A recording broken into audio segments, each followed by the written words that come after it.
बोलना तो सब कुछ था, लेकिन अभिनव थापर जी कुछ कहना चाहेंगे। मुझे उम्मीद है 30 मिनट में या 1.5 समय सीमा बांध देता हूँ, ताकि लोग वहाँ बैठे जो इंतजार में कि कुछ करना है, कुछ जल्दी निपटे तो हम भी निपटे यहाँ से।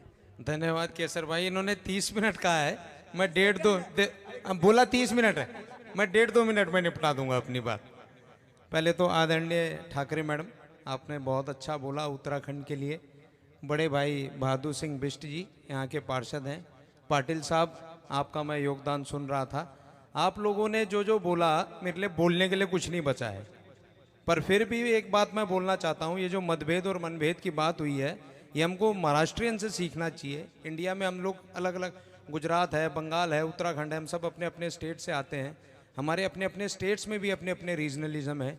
तो महाराष्ट्रियन से कभी आप देहरादून में मिलेगा, कहाँ से है, मैं महाराष्ट्र से आया, मैं बॉम्बे से आया, मैं थाने से आया, मैं वो ये नहीं बताएगा मैं कोंकणी हूँ, मैं विदर्भी हूँ, और मैं बम्बई का हूँ, और मैं थाने का हूँ। तो ऐसे हम लोग ना तो गढ़वाल के हैं, ना कुमाऊँ के हैं, ना गढ़वाली है, ना पंजाबी है, ना कुमाऊनी है, हम सिर्फ उत्तराखंड के हैं। अगर हम इस बात को गांठ बांध ले तो हम, वो कहते हैं ना, अगर कुल्हाड़ी में लकड़ी का दस्ता ना होता तो लकड़ी के कटने का कोई रास्ता ना होता। तो हम वो दस्ता अगर बन रहे हैं तो हम आगे मजबूत दें उस कुल्हाड़ी को कि वो जंग लड़ सके, ना कि हम अपने ही पेड़ को चीरें और अपनी हम उसको जड़ों को चीरें।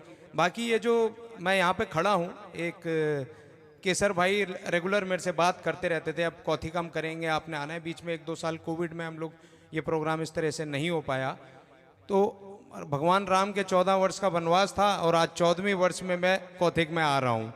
तो ये, और रामनवमी का दिन है, कल रामनवमी थी, आज दशमी है।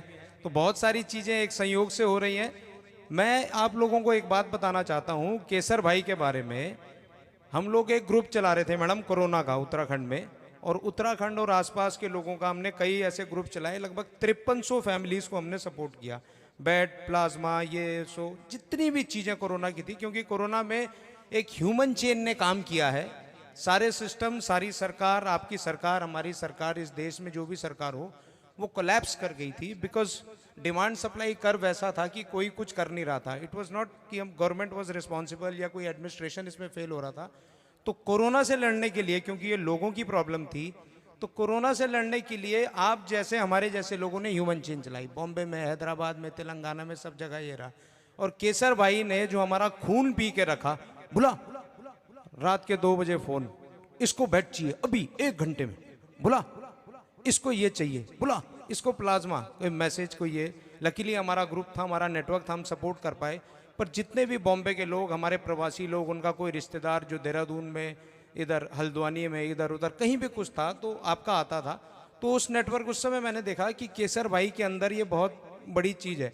तो जब हम मैडम ये कर रहे थे कोरोना का काम, तो उस दौरान हमें लगा किसी से 5 लाख, किसी से 10 लाख प्राइवेट अस्पताल ने पैसे लिए।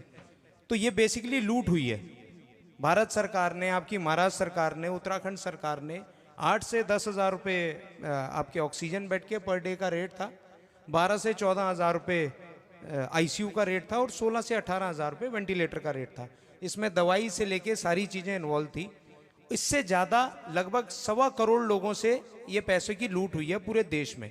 इसका मैंने सुप्रीम कोर्ट में, हमने एक पीआईएल के माध्यम से, नेशनल इमरजेंसी की हम एक संघर्ष कर रहे हैं पूरे देश के लगभग 1.25 करोड़ परिवारों के लिए।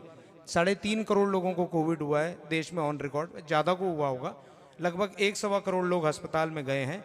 और उन सब से इन्वेरिएबली उस जो कन्फाइंड चार्ज था उससे ज़्यादा लिया गया, और लगभग 18-19 करोड़ रुपए मैं आपको बताना चाहता हूँ इस माध्यम से, लोगों के वापस हो चुके हैं। 18-19 करोड़ रुपए, 2 करोड़ देहरादून में, 6 करोड़ आपके पुणे में, 3 करोड़ तेलंगाना में, गुवाहाटी में, कैलकाटा में। तो बिकॉज अवेयरनेस नहीं है लोगों की। तो आप लोग जितने भी लोग हैं, आप ठाकरे मैडम को, बहादुर सिंह बिष्ट जी को, पाटिल साहब को, केसर सिंह बिष्ट जी को, आप लोग अपने बिल्स दीजिए। आपका कोई भी रिश्तेदार कोविड में एडमिट हुआ हो, जो सरकार ने, जो उससे पहले गवर्नमेंट ने कहा था कि 50 हज़ार रुपये जो जिनकी डेथ हो गई है उनको मिलेगा, ऐसा वो डेथ का अलग है। जो भी कोविड में एडमिट हुए हों और वो ठीक ठाक अपने घर वापस आ गए हों, उनको वो पैसा मिलेगा और वो रिकवरी होगी। हम लोग इस पे लगे हैं, और अभी सुप्रीम कोर्ट का इसमें ऑर्डर नहीं आया फाइनल, तो इस पे अभी ज़्यादा मैं कमेंट नहीं करूँगा, पर हम अपने अपने लेवल से संघर्ष कर रहे हैं।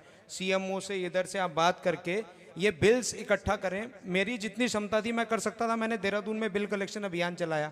मैं कोई इतना बड़ा आदमी तो हूँ नहीं, जितने मेरे सोर्सेज थे तो मैंने अपने क्षेत्र में जहाँ हो सकता था। हमने नुक्कड़ नाटकों के ज़रिए से, एक ऑडियो विजुअल भी है इसके बाद ये चलाएंगे, तो उससे हमने बिल कलेक्शन अभियान किया, लोगों के घर घर गए। जो लोग हम तक नहीं पहुंच पाए थे कोविड में, हम उन तक कैसे पहुंचे पूरे देश में। तो ये ह्यूमन चेन है, मुझे आप लोगों की ज़रूरत है, इस देश को आप लोगों की ज़रूरत है, क्योंकि उस समय लोगों ने अपनी हार्डकोर कमाई कई कई लाख रुपए हॉस्पिटल्स को दिए हैं, कई कई लाख रुपए उनसे लूट हुई है। तो वो वापसी का जो माध्यम है, तो वो ये एक लड़ाई जो है, इसका हमने एक नाम रखा है कि लड़ाई अभी बाकी है, हिसाब अभी बाकी है। तो ये लड़ाई, कोरोना से तो हम जीत गए, पर ये जो लोगों के जेब पे जो मार पड़ी है वो लड़ाई हम लड़ रहे हैं। तो इसी से जय भारत, जय उत्तराखंड, जय महाराष्ट्र, मैं अपनी वाणी को विराम देता हूँ। बहुत बड़ा काम कर रहे हो, बहुत बड़ा काम। Thank you so much. आम लोगों के लिए इतनी चिंता कोई करता नहीं है, लोग स्वचिंता में व्यस्त होते हैं, but you are doing great work. हमारी शुभ